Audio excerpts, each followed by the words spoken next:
So Nathan, Whitby finally getting that victory in the Emirates FA Cup against Bishop Auckland. A very pleasing afternoon out there. 100%. We've got obviously it's a win. FA Cup, clean sheet, 5 goals, hat-trick for Harry.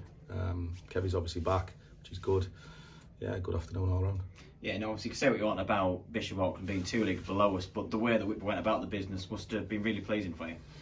It was, but a lot of credit to Bishops, to be honest, because they came here to play. They didn't park the bus or anything like that. I think the way they've probably looked at it is they've got nothing to lose coming to a team obviously 2 levels higher. Played some really attractive football. I just think on the day the levels told, and that's basically how we've won the game 5-0. Yeah, and if you touched on obviously Harry Green getting a hat-trick and straight from the off, really looking lively, getting his first goal with great distribution from Shane Bland as well in the build-up to that. Yeah, well, it was obviously part of the team talk. We knew that ball was one of our out balls, and Shane, as ever, is great assist really. Harry's done what Harry does. He's had a going day today. A lot's dropped for him. He probably could have had a couple more, but that was a great goal for us. Yeah. Yeah, and getting that second goal as well before the break was obviously going to be key, and Aaron Haslam with it. And much as he's not an out-and-out striker, looked like he had been playing all his life, didn't he? I'm delighted for him because he's a young boy who's coming to the group, and you know, in training he's decisive in training, gets his shots off. We've seen that in pre-season as well.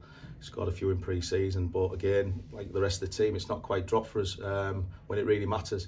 But yeah, he gets shots off all the time, has he? And you know, I've got no doubt he's going to score a lot more for us. Yeah, and moving into that second half, getting the third pretty much after it, and a theme in that second half and the goal score was sort of just coming from the high press really that caused Bishop's quite a few problems there. Yeah, well, we had words at half time because we were 2-0 up, which obviously we were happy about, but you know, we weren't happy with the way we were kind of conducting ourselves. We thought Bishops were well in the game, midfield battle. It was to and fro, and Gotti was taking a hold of it. So we had words at half time. We needed to work harder. The challenge was for the boys to go out and work harder. They did that, and that worried obviously Bishops into the game that they play, the high press, a few mistakes, and like I say, the rest is history really. Yeah, and then the other end of the pitch as well, Kevin Tarangadzé, I mentioned his first full 90 at the start of the season, and Aaron Cunningham as well. Both of those seem like they play really well together at the back and solid. They did. They're both getting fit on the job. Obviously Aaron with his history, and Kevy's played 45 minutes throughout pre-season. That's all he's played. So obviously the situation we're in with Johnny with concussion and Danny Rowe suspended. I mean, we had to throw him in there, and he's been an absolute rock. He's spoke very, very well. He's done everything that we needed him to do. The basics, we keep talking about the basics, and both players done the basics very well on the day. Yeah, obviously with how things have panned out results-wise, the midweek game at Ashton off, so next week against Warrington, obviously Dan Rowe's suspension count into that. But once he does come back, if Kevin and Aaron keep playing to that level, I'm sure it'll give you a welcome headache at the other end. Yeah, Johnny as well. It's what we said at the start of the season. We've got 4 centre-halves there, we're all big boys, physical, aggressive. But unfortunately, we've only ever had 1 or 2 available there through the period we've had, so it's competition, and I think the saving grace for Ashton Draw, and it just gives us a little bit of time to regroup, and like say Brad Fuser, it's another week for him to get fit again. It's probably a much needed rest because the start of the season is relentless. Saturday, Tuesdays, it's hard going for a lot of these boys who are working, so it's a welcome break, and it gives us a chance to regroup and get ready for next week. Yeah, and pleasing as well to see Marcus Giles come off the bench and make the impact he did as well.